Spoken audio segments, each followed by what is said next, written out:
পবিত্র ঈদুল আজহার আনন্দ ছড়িয়ে দিতে শুরু হয়ে গেল বছরের অন্যতম প্রতীক্ষিত আয়োজন। রসুলপুর মাদ্রাসা কমিটির উদ্যোগে আজ থেকে জমে উঠেছে 3 দিনব্যাপী বিশাল পশুর হাট। আকাশে মেঘের আনাগোনা কিংবা ঝুম বৃষ্টি কোনো কিছুই থামাতে পারেনি ক্রেতা বিক্রেতার উন্মাদনা। সব বাধা উপেক্ষা করে হাটে এখন উপচে পড়া ভিড় আর জমজমাট কেনাবেচা। দেশের নানা প্রান্ত, টেকনাফ থেকে তেঁতুলিয়া, দূর দূরান্ত থেকে এই হাটে এসেছে এবং অনবরত আসছে আকর্ষণীয় সব জাতের গরু ও খাসি। ছোট, মাঝারি কিংবা বিশাল আকৃতির আপনার বাজেটের মধ্যে সেরা পশুর সমারোহ এখন রসুলপুরে। ক্রেতাদের সুবিধার্থে এই হাটে হাসিল নির্ধারণ করা হয়েছে মাত্র শতকরা 5 টাকা।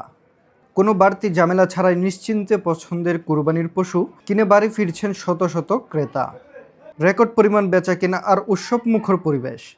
তাই আর দেরি না করে আপনার কুরবানির সেরা পশুটি বেছে নিতে আজই চলে আসুন রসুলপুর মাদ্রাসা কমিটির এই বিশাল পশুর হাটে। স্থান দক্ষিণ কেরানীগঞ্জ, আবদুল্লাপুরের দক্ষিণ পাশে রসুলপুর বাজার।